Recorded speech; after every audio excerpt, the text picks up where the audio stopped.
Tokyo shimmered in the late spring sunlight. Sakura petals danced through the air, brushing gently against the cobbled paths of Ueno Park.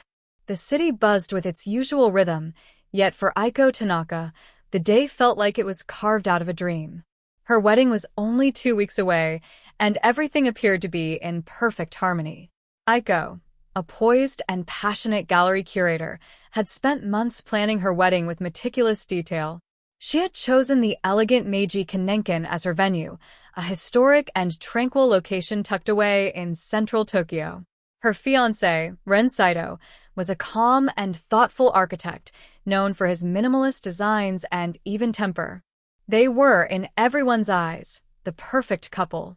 Their love story had started 5 years ago on the Yamanote line, when they both reached for the same handrail during a crowded morning commute. That chance encounter blossomed into a relationship full of shared laughter, quiet evenings, and mutual admiration. For Aiko, Ren was her home. Friends and family had already begun arriving from around the country and even abroad. Aiko's younger sister, Haruka, had returned from London, bringing stories and cheeky smiles. Ren's cousin, Koji, flew in from Osaka with his usual mischief and charm. Everyone was excited, and the house was abuzz with warm reunions and joyful noise. However, amidst all the laughter and planning, Aiko began to sense something faint. Something out of place. It was subtle at first. A missed message from Ren. A strange look exchanged between Haruka and Koji. A feeling in her chest that she could not name. She brushed it off. Pre-wedding jitters, surely. But the feeling did not go away. Then, one afternoon, while organizing the seating arrangements at her family's traditional home in Setagaya, she noticed something. A message popped up on her sister's phone screen as it lay unattended on the kitchen counter. She wasn't trying to snoop, but her name, Aiko, was there. And so was Ren's. Before she could read more, Haruka came into the room, snatching the phone with a smile too quick and words too casual. "You know," she said, "you really don't need to worry about a thing. Everything is going to be just perfect." That night, Aiko couldn't sleep. The petals outside continued to fall, but their quiet beauty no longer soothed her. Instead, they felt like silent witnesses to something unraveling, slowly and invisibly. Something was wrong, and Aiko knew she would not rest until she found out what it was. The morning sun filtered through the shoji screens, casting soft patterns on the tatama floor. Aiko sat in silence, staring at the steam rising from her untouched cup of green tea. Her mother, always early to rise, moved gracefully around the kitchen, humming a familiar folk tune that usually soothed Aiko. But today, her heart felt like a stone lodged deep in her chest. She had not confronted Haruka about the message. Not yet. Aiko knew her sister well enough to recognize when something was being hidden. Haruka was clever, always had been, and fiercely protective in her own way. But this, whatever it was not protection. It felt like betrayal cloaked in silence. Later that day, Aiko made her way to the wedding venue for a final walkthrough. Meiji Kannenken stood elegant and still, surrounded by lush gardens and whispering pines. The wedding planner, Miss Hayashi, greeted her with the usual efficiency, guiding her through the seating, the flower arrangements, and the timeline for the ceremony. Everything seemed perfect, but Aiko's mind was elsewhere. At one point, she excused herself to the washroom and sat on the bench just outside, staring at the koi pond. She pulled out her phone, her thumb hovering over Ren's name. She wanted to ask him directly. To just say, "Is there something you're not telling me?" But instead, she texted a simple question. "Dinner tonight?" The reply came almost instantly. "Of course.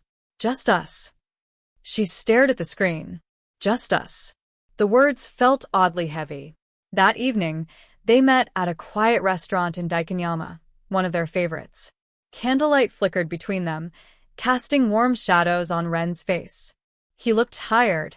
Not exhausted from work tired, but mentally drained. Still, he smiled as always and reached for her hand. "You've been quiet," he said gently. "Everything all right?" Aiko nodded, forcing a smile. "Just wedding nerves, I think." He chuckled. That makes two of us. They talked about the menu, the guest list, even the honeymoon. But it felt like a script. A performance. Every word between them had a weight that hadn't been there before. When the meal ended, and they walked home hand in hand beneath the lantern-lit streets, Aiko found herself studying his face with new eyes. Was he hiding something? Or was she letting paranoia cloud her judgment? Back home, as she prepared for bed, she heard a soft knock on her door. Haruka entered, already in her pajamas, holding a cup of cocoa. Couldn't sleep either? Haruka asked with a grin. Aiko hesitated before replying. No. Too much on my mind.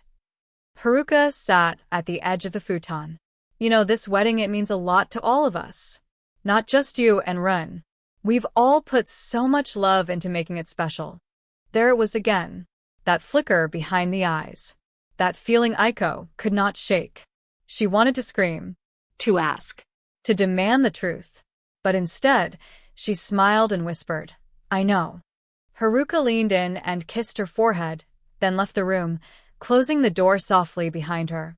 And Aiko lay awake, her eyes wide in the darkness, listening to the wind outside tapping gently at the wooden panels. The whispers were growing louder. 2 days before the wedding, Tokyo buzzed with early spring energy.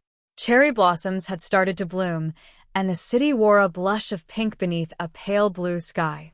But for Aiko, the air felt thick with questions she could not ask. She found herself wandering through Shibuya that morning, unable to stay still. She told her mother she was checking last-minute details, but in truth, she needed space. Noise. Movement. Anything to drown out the stillness of doubt in her chest. As she waited for the pedestrian light to change at the iconic Scramble Crossing, her phone buzzed. Unknown number. Her heart skipped. She hesitated, then answered. Aiko. A male voice. Calm. Too calm. Yes.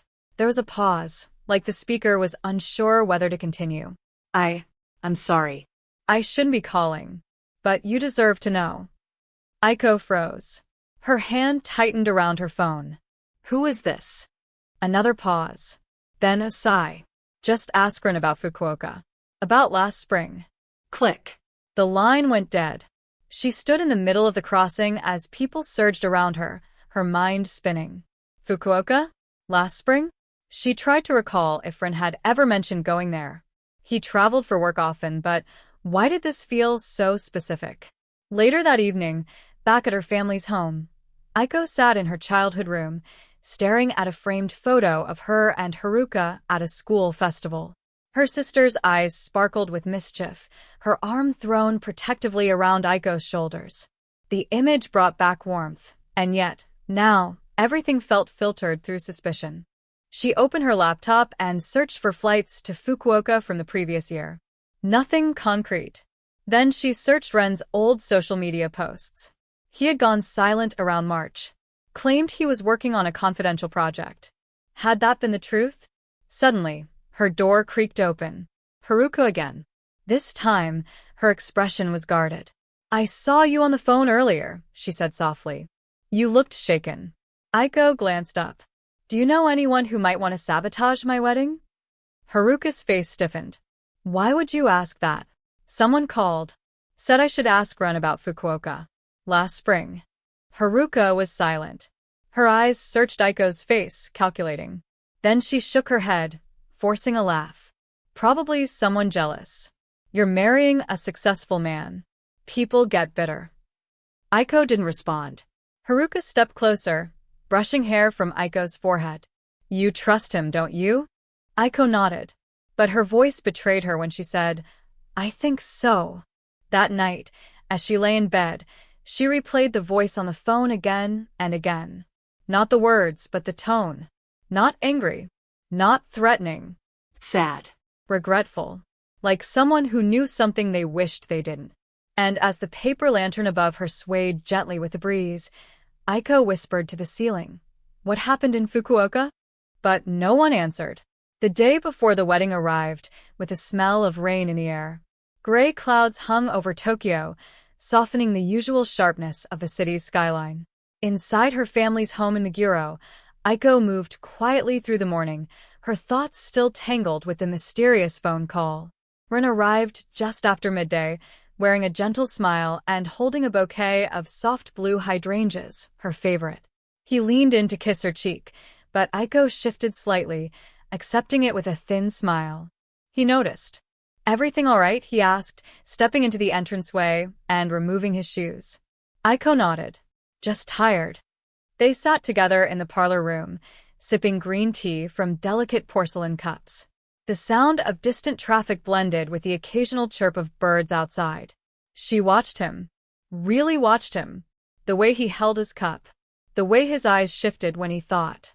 And finally, she asked, "Have you ever been to Fukuoka?" His hand paused halfway to his lips. He blinked. "Fukuoka." Yes. "Last spring." A silence opened between them like a crack in the floor. Ren slowly set his cup down. "Why are you asking me that?" "I got a call yesterday," she said, keeping her voice steady. "Someone told me to ask you about it." Ren rubbed his palms together, exhaling hard. "Aiko, I didn't want to bring this up. Not now. But if someone's calling you, then I owe you the truth." Aiko's heart thudded. She kept her gaze locked on his. "I was in Fukuoka," he said. "For work, yes, but also because I needed time to think. About us. We had been drifting, and I thought maybe—" "Were you with someone?" she asked, her voice like glass. He hesitated. Then, quietly, "Yes. But it wasn't what you think." It ended. Quickly. I never saw her again. Aiko looked away, her breath catching. The confession stung, even if it came wrapped in remorse. "Why didn't you tell me?" "Because I chose you. Always. I made a mistake, Aiko. But it's you I want to spend my life with." The words sounded sincere. But sincerity was not trust. And trust, once cracked, rarely mended clean. She stood up. Her hands trembled slightly. "I need air." Before he could speak, she slipped into her sandals and stepped out into the rain. Drops kissed her face as she walked aimlessly, her mind loud with echoes. Why had the caller waited until now? And why did the voice sound familiar?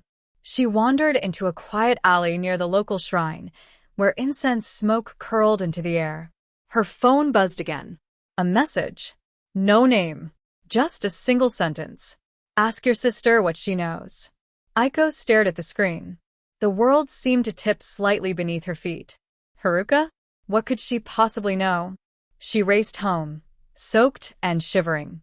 Haruka was in the kitchen, chopping vegetables with calm precision. Aiko stood in the doorway. "Did you know Rin was in Fukuoka last spring?" Haruka didn't look up. "Yes." The knife paused. Aiko's breath caught. "And you didn't tell me?" Haruka turned slowly, her face unreadable. "There are things, Aiko, that are better left alone. You're about to start a new life. Don't dig up the dirt before the seeds have a chance to grow."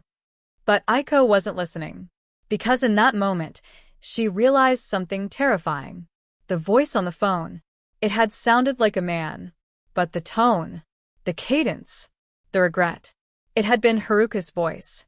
Rain clung to the Tokyo skyline, weeping from dark clouds as if mourning a truth too long buried.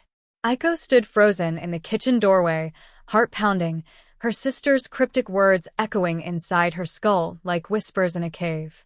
She wanted to shout, to demand, but instead, she walked away. She climbed the stairs to her bedroom, locked the door, and collapsed on the futon. The silence was deafening. Not even the hum of traffic reached her here. She stared at the ceiling, trying to breathe past the pressure crushing her chest. What did Haruka mean? What did she know? And why would she pretend to be someone else? Aiko tried to remember the phone call. The voice had been distorted, slightly altered, but that careful way of speaking, that sharp pause between words, it had sounded like Haruka. And now that message. Ask your sister what she knows. It was not a warning. It was a test. The next morning, the rain stopped, but the sky stayed gray. Aiko rose early, determined.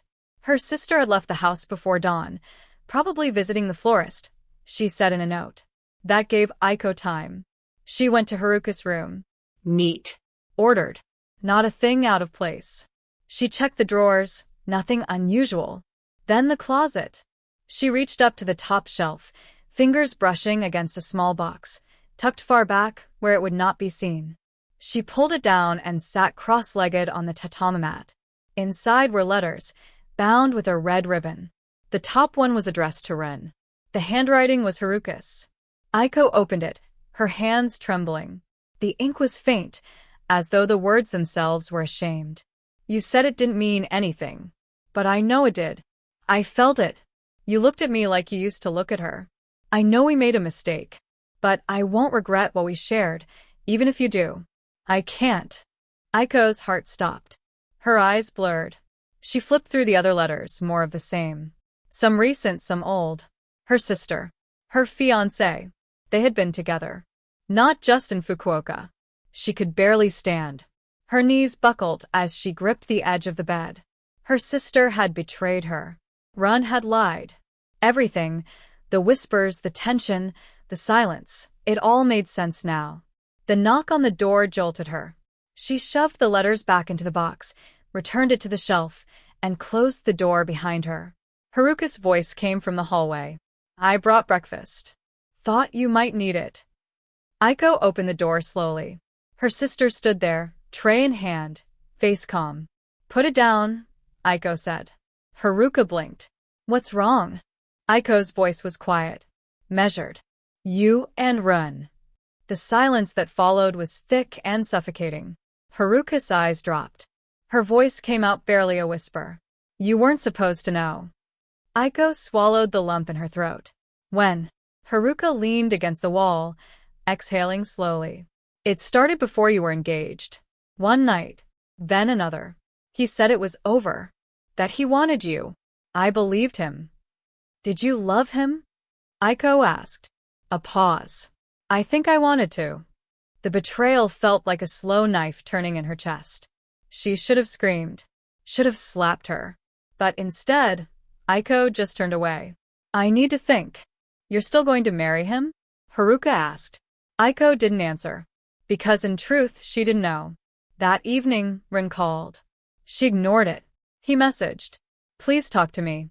She stared at the words. Then typed back. Meet me at the shrine tomorrow morning.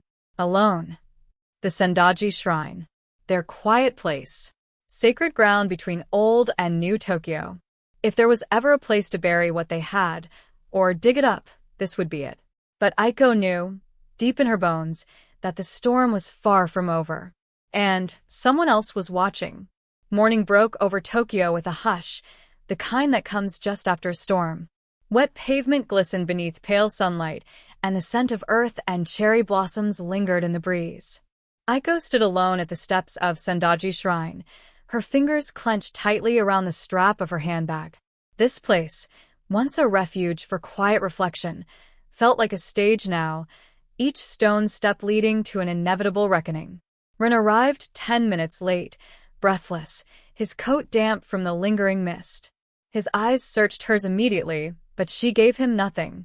He approached carefully, like one might approach an injured animal. Aiko, he said softly. She remained still. I know what you found, he continued.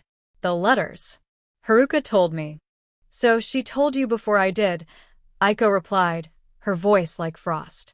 That must have been a relief. He winced. No. I didn't want it to come out this way. Aiko tilted her head. Did you want it to come out at all? Ren stepped closer. I made a mistake. A terrible one. But it's over. It meant nothing. She's my sister, Ren. Aiko said, her voice tight. It meant everything. He opened his mouth, but she raised a hand.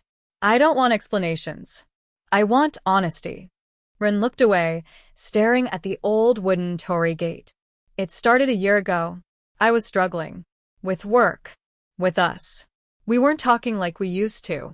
She was around. She listened. You chose her, Aiko said. Again and again.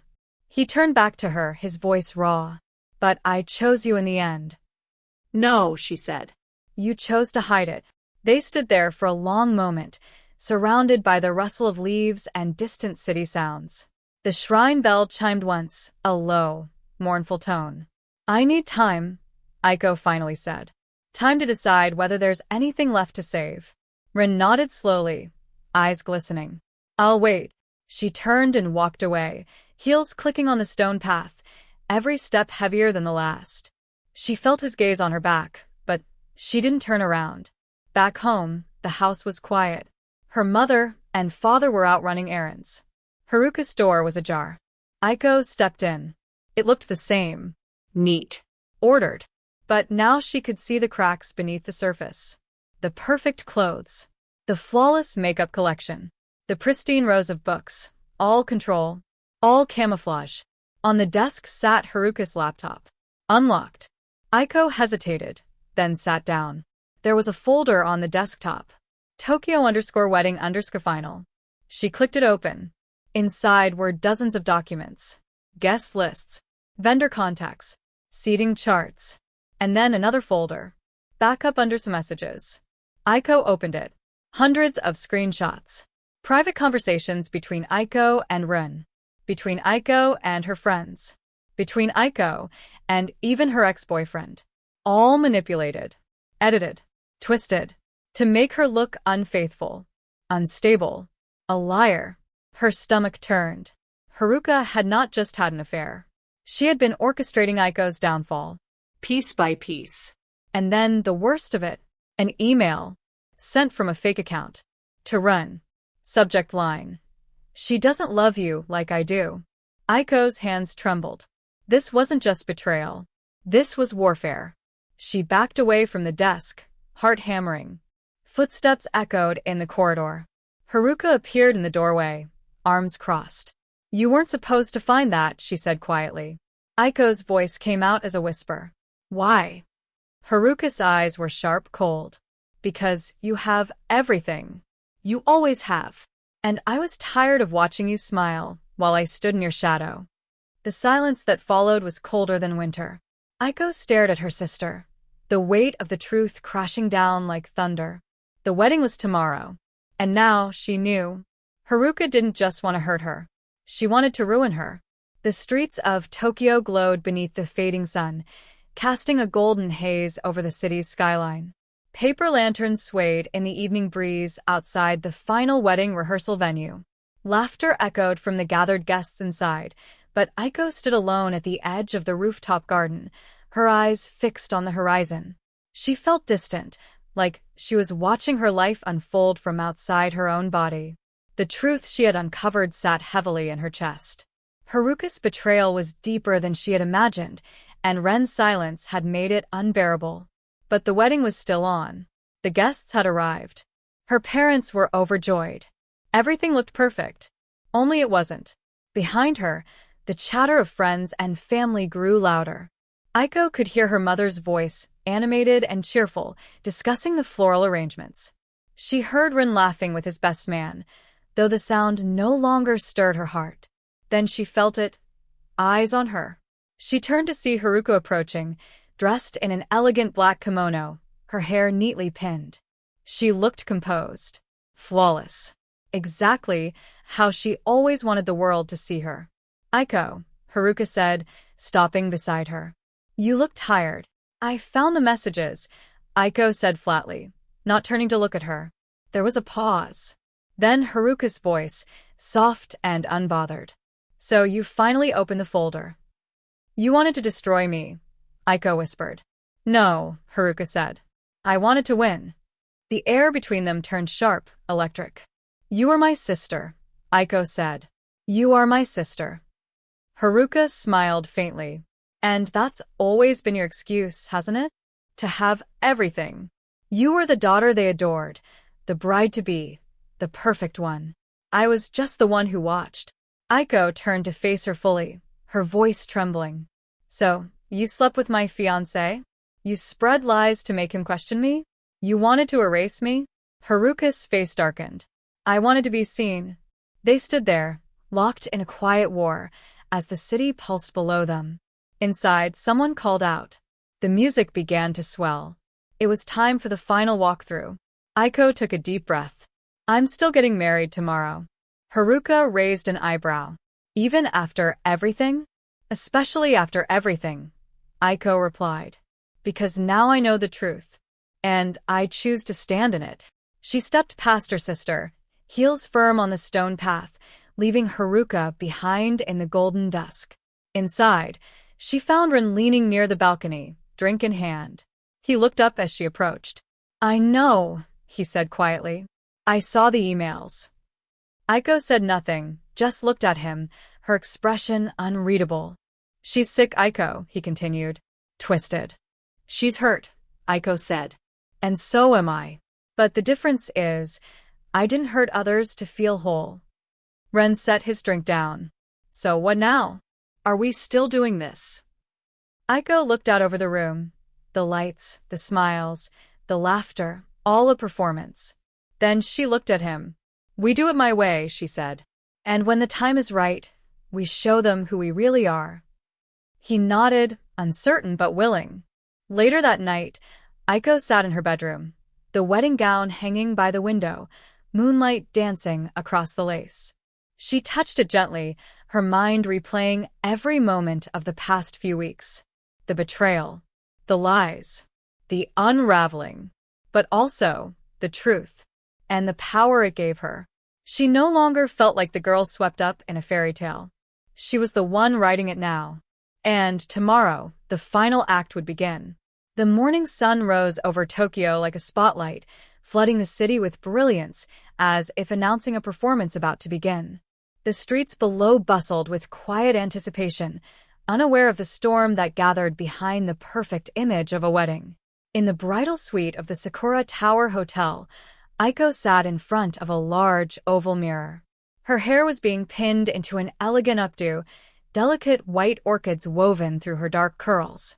The makeup artist dabbed soft tones across her cheeks, giving her the radiant glow of a woman in love. But beneath it all, Aiko was anything but calm. Her eyes stared into the mirror, not at her reflection, but through it. She had slept little the night before, going over every word, every plan. Her hands rested on her lap, clasped tightly together. Her phone buzzed silently on the table beside her. Messages from Ren, from the wedding planner, from curious friends. She ignored them all. Outside, the garden ceremony was being finalized. Rows of ivory chairs lined the stone path, leading up to an altar of cherry blossoms and silk. Guests began arriving in elegant attire, carrying smiles and gifts, each one stepping into the scene of what looked like a perfect union. But only Aiko knew what was coming. She stood, dismissing the artists with a polite smile.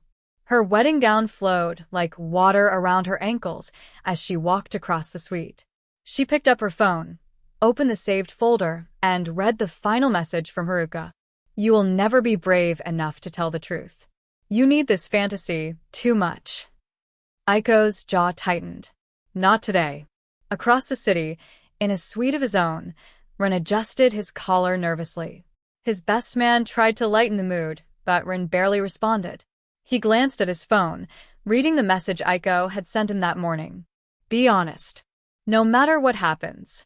He wasn't sure what she meant, but he was terrified. At precisely 11 o'clock, the music began. Aiko stepped onto the stone path, her heart thudding beneath the lace of her dress. Gasps rippled through the crowd as she walked, not because of the gown or the setting, but because of the expression on her face. Serene. Certain. She stopped at the altar, facing Ren, whose eyes searched hers for a sign of love, of forgiveness, of fury. But she gave him none. The officiant began the ceremony, voice calm and warm.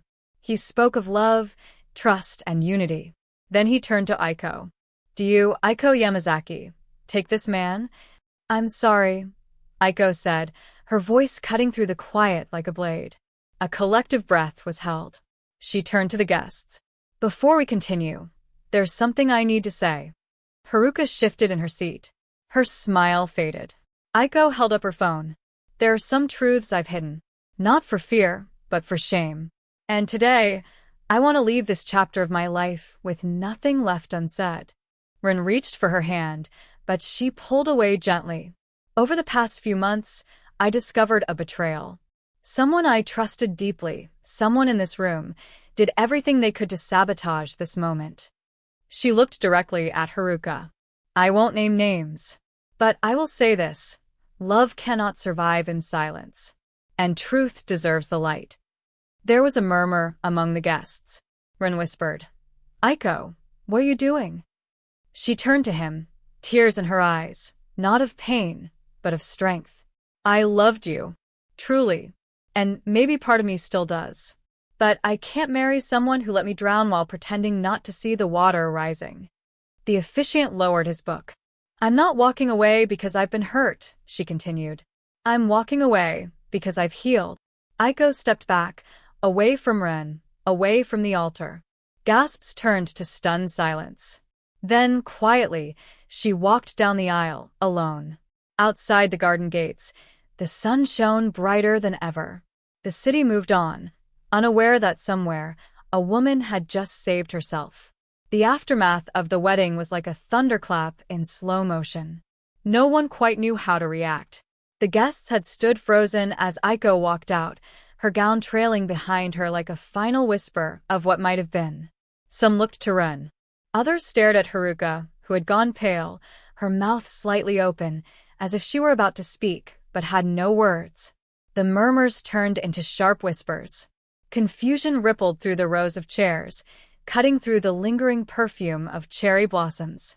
But Aiko did not turn back. Outside the venue, she stepped into a waiting taxi, without fanfare, without farewell. She gave the driver an address. Not her flat, not her mother's house. Just somewhere quiet, somewhere to breathe. Ren remained standing at the altar for a long time after she left. His best man placed a hand on his shoulder, but he didn't move. He just stared ahead, his thoughts spiraling into every conversation they had shared over the past 6 months. Every strange silence. Every avoided question. He realized then that he had known something was wrong. But he had chosen comfort over confrontation. Haruka, meanwhile, slipped away from the gathering as questions turned to accusations. People approached her, asked if she knew what Aiko had meant, if she had done something. She said nothing. She simply walked past the reception hall, past the staff, down a quiet corridor, and out into the back streets of Tokyo. Her phone buzzed repeatedly in her handbag. She ignored it. In a rooftop cafe near Shibuya, Aiko sat alone with a pot of tea cooling beside her. The sky was wide and gray, not stormy, but soft. Like a lull after chaos. She scrolled through her phone, not to check social media, but to delete it. All of it. The posts. The carefully crafted love story. The pretend moments. The tagged photos. Her finger hovered over the last message Haruka had ever sent her. You'll regret ruining everything. She deleted it. She looked up, watching the world move far below. Trains came and went. People bustled with umbrellas and briefcases, unaware that a woman above them had just turned the page on a painful chapter of her life. Meanwhile, the media caught wind of what had happened. Not in dramatic headlines, but through whispers and posts. Runaway bride?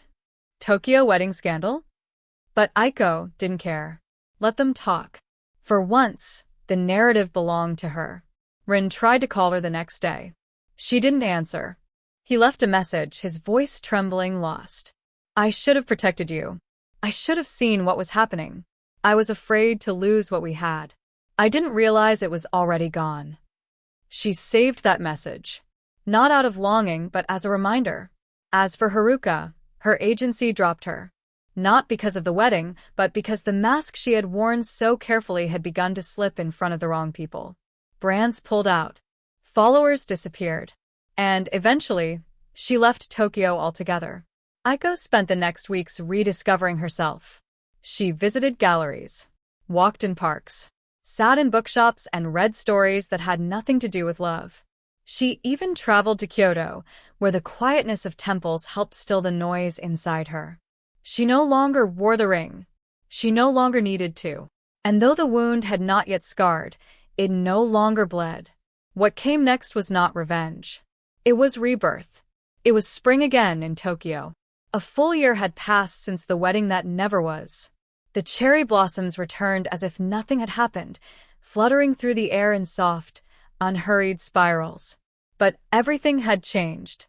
Aiko now lived in a modest flat near Shimikitazawa, far from the luxury high-rise she had once shared with Rin. Her days were simple. She worked part-time at a community art center, teaching watercolor classes to children and retirees alike. Her name, once associated with a string of curated online perfection, had quietly faded from trending lists. And she was grateful for it. One morning, she received a letter. Not a text. Not an email. A real, handwritten letter in a pale blue envelope. There was no return address, but she recognized the handwriting instantly. It was from Run. Inside, the letter was short. I understand now. You chose yourself. And I finally respect that. I hope you're happy. I'm learning to be. She folded the letter slowly and placed it into a wooden box on her bookshelf. It was not forgiveness. It was closure. Later that week, Aiko received an invitation, not to a wedding but to an exhibition. One of her former students, a teenager named Sora, was showcasing his first collection at a local gallery. He had insisted she come. His theme? Truth and imperfection. The gallery buzzed with soft jazz and the clinking of glasses. The pieces were raw, full of energy. They reminded her of herself, fractured, vibrant, honest. Sora introduced her to his mentor, a gentle man named Kenta. He wore glasses with one cracked lens he refused to replace because, he said, they remind me to see the world a little differently. They talked for hours. Not about the past. Not about weddings. Just about art and books and the best places in Tokyo for sweet buns. It was the first time in a long while that someone looked at her and saw only the present version of her, not the runaway bride, not the influencer, not the woman who left. Just Aiko. A month later, she attended another ceremony. This one was held under a canopy of lanterns in a small Shinto shrine. It was not a wedding but a festival. The streets filled with laughter, music, and the smell of grilled mochi. Aiko stood beneath the flickering lights, a paper charm in her hand. She closed her eyes, whispered a wish, not for love, not for redemption, but for peace. She tied the charm to the wooden frame alongside hundreds of others. A gust of wind lifted her hair, and she smiled. Behind her, Kenta handed her a warm drink. You looked like you were somewhere far away, he said. Not far, she replied. Just catching up to myself. And so she did. In a city that never stopped moving, she had found stillness. In a life that once felt scripted, she now wrote each day by hand. Not every story ends with love, but every story deserves to begin again.